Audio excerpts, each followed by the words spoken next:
Good evening, warriors. Guess who? That's right, yours truly. The one and only warrior man finally arrives via the spoken word in his first published podcast. Good God, warrior.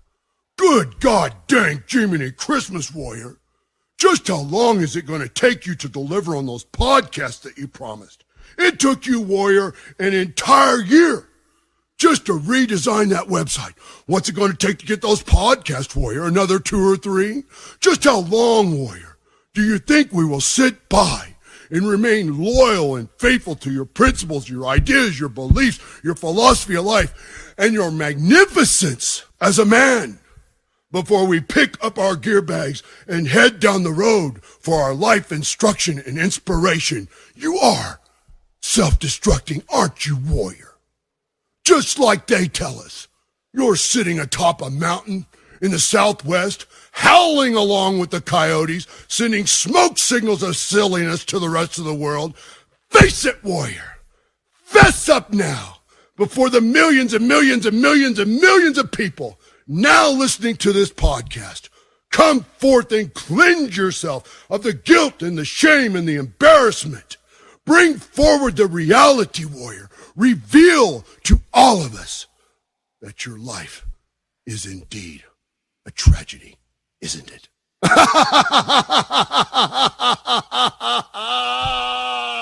Oh, you guys are too much. Some of you out there are just mad. Oh, man. Good God. I thought I was the one that was impatient and intense. I can see you sitting in your small rooms, small dark closets, not even a room. The only illumination coming off the computer monitor. Bloodshot eyes, deep blood red, little slits you can barely even see anymore, staying up day after day after day after day. Big heavy bags underneath your eyes, your skin a ghostly pasty white. All the dishes that you own, all the tin dishes that you own, your coffee cups, your saucer plates with all your moldy crumbs from all the sugary treats that you eat to get your insulin rushes, all your crushed Rockstar cans and crushed Red Bull cans, and all that other pep juice that they make for kids today that's got the Chinese insignias on it to match all their indiscriminate tribal tattoos all over their body. Oh, empty nose packages laying all around you. Your clothes all stuck to your body. Haven't taken a shower in 3 or 4 days or even more. Sitting there hyperventilating. Like a big silverback gorilla, or even better, the ultimate warrior. All right, I've been to all my blogs. I visited all my favorite blogs, and I've got all my commentary out there. Who's going to be man enough to step up to the front of the line and challenge my ideas today? Come on, bring it, because when you do, I'm going to unload, baby!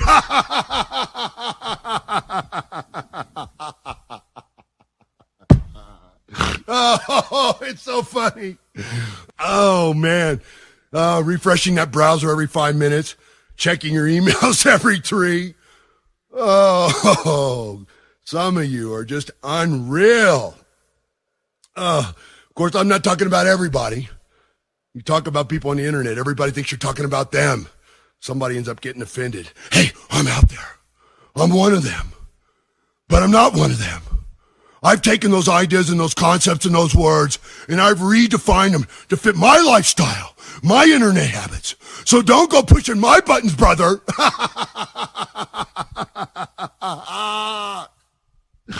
Oh, I guess I should, excuse me, admit the irony in asking you to have patience, or engage patience as it is. Oh, when the website was up for its redesign, I should say it's a very brief redesign. Big 72 font size letters on the index page. Engage patience. Website is under construction. Oh, I thought I was the one that was intense. How's everyone doing out there? I'm thinking positively that one thing for sure, nobody gets my sense of humor through the written post. There will be no way that they will mistake it with these podcast because I'm not going to be able to prevent from laughing at myself or laughing at the silliness that's going on. So we can cure that real quick. I hope that, I hate that word. I'm thinking positively that you're all doing well out there. Of course, I use thinking positively when I catch myself as a substitute for hope and wish and luck because I don't believe or buy those concepts around here. And then I use well in its proper sense, thinking positively that you're doing well, only because I am a man, I should say, a proud father who has been conditioned by his two little warrior girls to improve his sometimes poor language skills. Of course, they know the difference between right and wrong because of their wonderful, insistent mother, my beautiful wife, Dana, who is an English literature major, but they never tire standing stern in front of me, looking up at me, their head all cocked back so they can see up that high, perfect posture, skinny as sticks, big almond-shaped eyes, burning holes through me with their innocence, telling me, Daddy, when someone asks you how you are doing, the proper response is not good or I'm doing good. The proper response, Daddy, is to say, I'm doing well. It's one of the many joyous sacrifices that I've made in the name of fatherhood. Of course, my wife, since the time we met, has tried to get me to cede to her demands that I improve those sometimes poor language skills. But truth be told, I think she likes the rough edges of my warrior personality and doesn't want me to polish or refine them too well. Anyway, I made a promise to myself this morning that before I went to bed tonight and laid my head on the pillow for a couple hours, yes, ladies and gentlemen, sleep around here is still for wimps, that I was going to sit down and have a casual conversation with you, basically to get this audio file up over at the blog where you're now accessing it and have you get back to me with any feedback that you may have. I should probably clarify feedback, though. I'm not looking for any essays by experts on podcasting or this software program that I'm using called GarageBand. I'm simply wanting to know that you can hear my voice. The magnificence and wonderfulness of my deep baritone voice is coming through all the different inflections. I don't want essays back telling me that I should do this with the pitch or the tempo or the enhancement or the equalization or the echo or the reverb or any of that stuff. Sitting here in front of my computer monitor, of course, I've got the other lights turned on, and my office is bigger than most people's houses.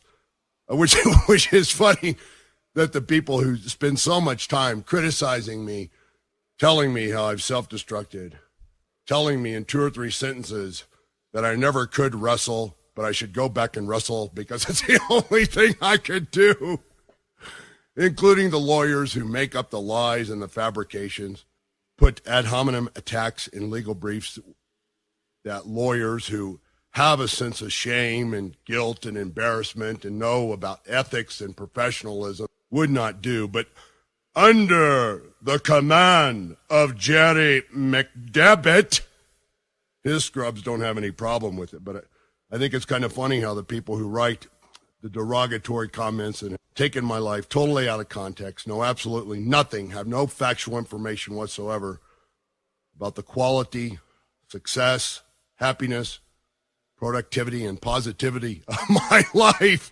operate out of rooms and offices that have less square footage than the front door of my house.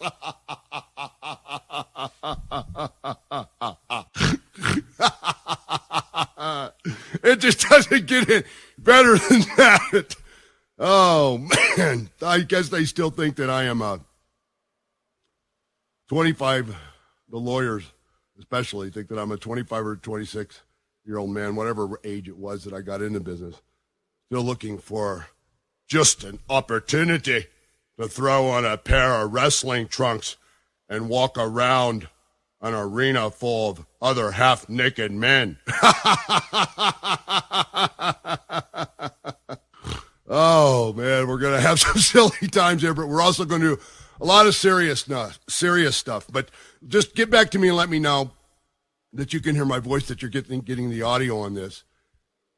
And for years, people have had their chance to tell their side of the story. And now it's my turn. What is it they say? He who laughs last laughs best. Okay, before I go tonight, I want to touch on a couple other things. So let's put that, oh, come on, quit crying. You know I'm going to be back. Let's put the playing around to the side. We've done plenty of it here now. You know, I'm watching a clock that's ticking off by the thousandths of a second, and I'll be damned if I'm not going to make history again. I mean, I'm going to set another legacy. I really, truly am. All the people say they can't remember a match of Ultimate Warriors lasting longer than 5 minutes, and here I am in my premiere podcast, shooting from the hip, ripping fresh ass, as I like to say, about the things I just really tackle and take on with intensity. And I'm already over at 11 minutes. It's absolutely incredible. No crowd fanfare, no cheering, no jeering, no pyrotechnics, no entrance music, no arena, nothing to get me jacked up other than myself sitting alone in my own domain on my warrior estate with my two loyal companions, Daisy and Wiley, who, by the way, have taken the night off from the hunt.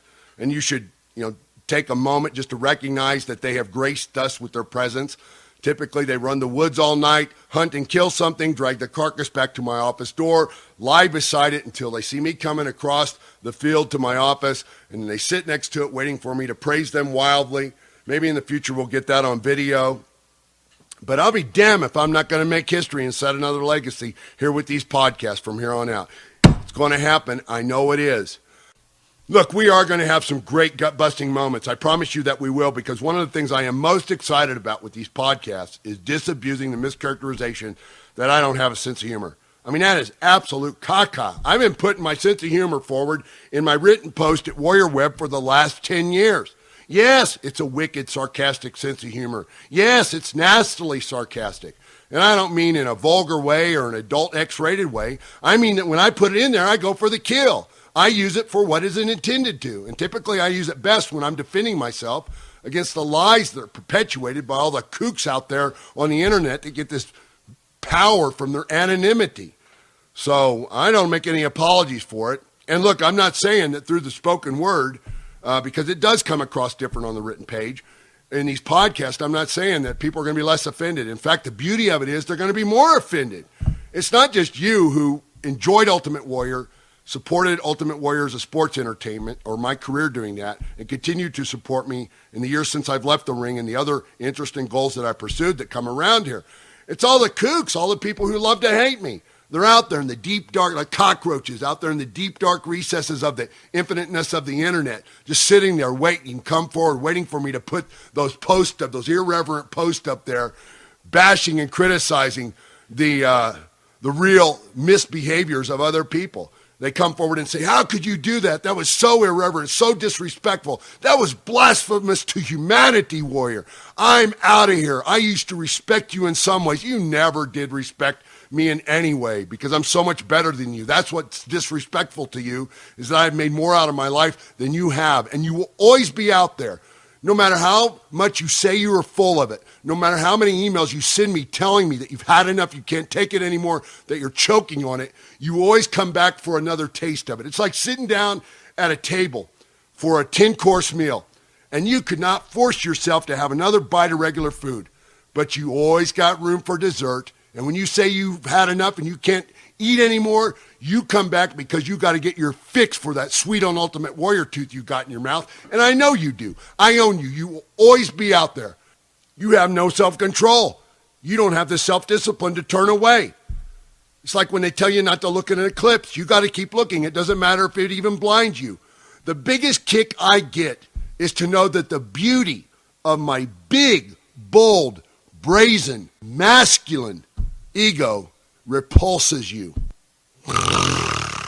Smell that testosterone. It's incredible, isn't it?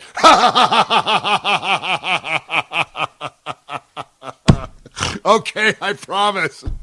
No more playing around. Look, before I go, I just want to...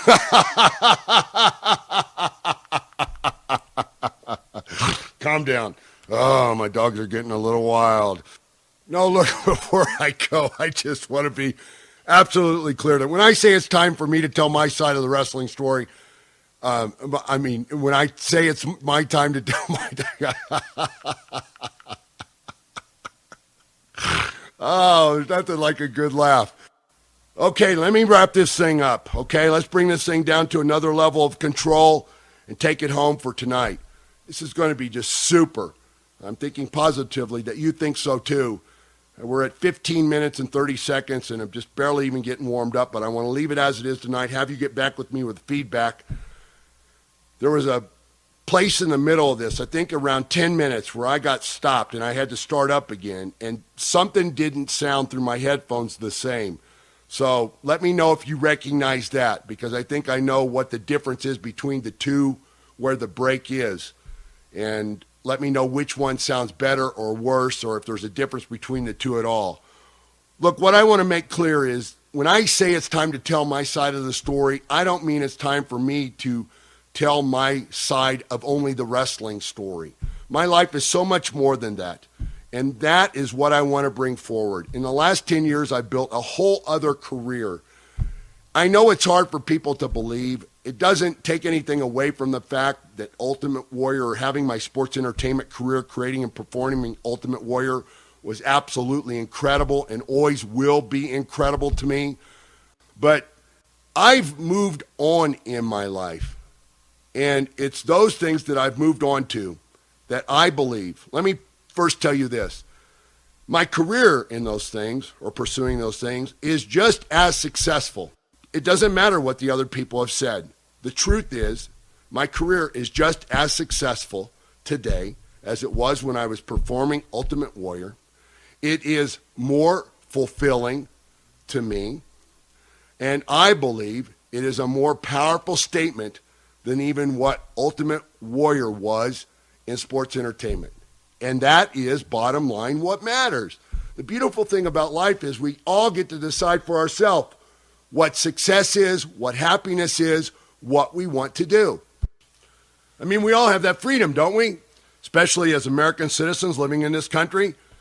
And look, I know everybody listening to this podcast isn't an American citizen, and I don't use those concepts to create this lofty, dramatic effect. In fact, I use them as a direct reference from the interesting goals, the very interesting goals that I pursued in the last 10 years to build another successful career, the founding of this country, the ideals and principles inherent to the founding of this country, the brilliance and courage and heroic role modeling of the founding people at that time to do what they did, where we are today in this country versus what was the original intent of those ideals and principles then.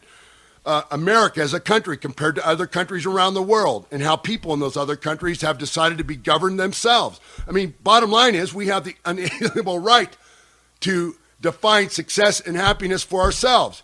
If I said to you, I have more money and I own more things, therefore I'm more successful, I'm happier, and in the overall I've lived a more constructive life, what would you say to me? You say, Warrior, that's absurd. You're nuts. And why would you say that to me? Because it's not true. There are millions of examples of people who own very little and have no desire to own any more, that live incredibly content, successful, and happy lives. I mean, to use a more poignant example, how many of you as parents out there dealing and struggling, handling the vicissitudes of your everyday life, whatever's going on in the relationships at work, what's happening in relationships at home, what's going on with you physically, what's happening with you financially. How many of you have not caught yourselves caught up in the beauty and the magnificence and the healthiness and the happiness of your children? And for that moment while you're caught up, you go, you know what? The rest of it can go all to hell. And I don't mean literally go all to hell. I mean, you got to step up and fulfill your responsibilities as a parent and an adult. But what really is more successful or defines success and happiness more than those genuine, deep things when we catch ourselves taking notice of it? Nothing. Certainly it's not celebrity and fame. I mean, all you got to do is pick up an entertainment magazine to know that the wealth and the stardom, the celebrity, the fame, everything that comes with all that attention and all that money and all that ability to do whatever you want, that's not what's making people happy and successful. For the most part, all those people are miserable. I mean, to take the DVD, the self-destruction DVD that WWE decided to produce, throughout the entire DVD, they do not provide one piece of evidence, not one bit of evidence that all of us would commonly say that's an example of self-destructive behavior by a person, by a human being that we can look at and say that person is behaving self-destructively in their life. There's no record of any criminal activity. There's no record of any abusive activity in either my personal or professional life. Was no record of any drug rehabilitation. And most simply, there was no record of any falling down on my responsibilities that I need to fulfill as a man, father, and husband. None of it. By the end of it, you got to go. Any common sense person, of course not the Kool-Aid drinkers, you got to say, all right, this man decided to go on with his life and do something other than be a pro wrestler in sports entertainment. That's what makes him self-destructive? I mean, that's a hard case to make. I mean, if you really want to know who truly has self-destructed, I would keep my eyes on the obituary page or call a travel agent and schedule a tour to visit all the grave sites where the bodies are lying in the graves right now decomposing. Others have self-destructed. I haven't in any way. Not from a practical perspective, as a man, husband, and father who has those responsibilities he needs to fulfill, and certainly not from a principled perspective, the thing that pisses people off most, and having the courage and confidence to stand up and fight with what I know is right when I've been wronged. So I'll leave it at that. I just want to make it clear that as I move forward here with Warrior Web, yes, there are going to be anecdotes about my sports entertainment career, but there's not going to be a beginning to the end, detailed storytelling of everything that happened there. I have, over the years, sat down and put the pen to the paper myself, and I have numerous notebooks recounting all those stories. But when I think about it, I might not have the skills to put it together the way it needs to be put together. It needs to be put together from beginning to end in a format that connects all the dots. Because there's an extensive history between me and the McMahons during my career in the WWF. I had a 4-year litigation with them. Over 30,000 documents were acquired in the discovery. Just under 30 or just over 30 depositions were taken. And now that everybody's on the record telling their side of the story, somebody needs to be able to connect all the dots with all that evidence that is the irrefutable statement of what actually transpired between me and the McMahons while I had my career in the WWF. And that story will eventually come out in time. I know it will. I just don't know that I'm the one that has the skills to make it happen the way it should.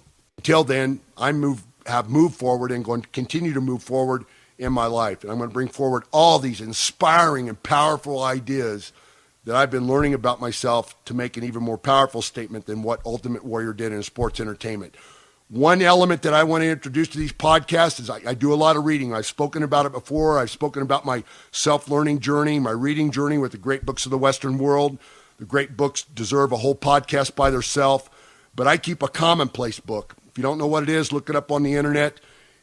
And I want to bring forward some of the excerpts from the readings that I've done, especially, the quotes. Who can't read a quote and be immediately inspired? It's like turning on a good piece of music. So let me find what I want to end with today. All right, excuse me for the pauses while I find the file here, PDF file. I'm going to read this, and then I'm going to say goodnight. To believe your own thought, to believe that what is true for you in your private heart is true for all men, that is genius. Speak your latent conviction, and it shall be the universal sense. For always the inmost becomes the outmost, and our first thought is rendered back to us by the trumpets of the last judgment. Familiar as the voice of the mind is to each, the highest merit we ascribe to Moses, Plato, and Milton is that they set at naught books and traditions and spoke not what men, but what they thought. A man should learn to detect and watch that gleam of light which flashes across his mind from within, more than the luster of the firmament of bards and sages. Yet, he dismisses without notice his thought, because it is his. In every work of genius, we recognize our own rejected thoughts. They come back to us with a certain alienated majesty. They teach us to abide by our spontaneous impression with good-humored inflexibility, then most when the whole cry of voices is on the other side. Else tomorrow, a stranger will say, with masterly good sense, precisely what we have thought and felt all the time. And we shall be forced to take with shame our own opinion from another. Bravely let him speak the utmost syllable of his confession. We but half express ourselves and are ashamed of that divine idea which each of us represents. But God will not have his work made manifest by cowards. Good night.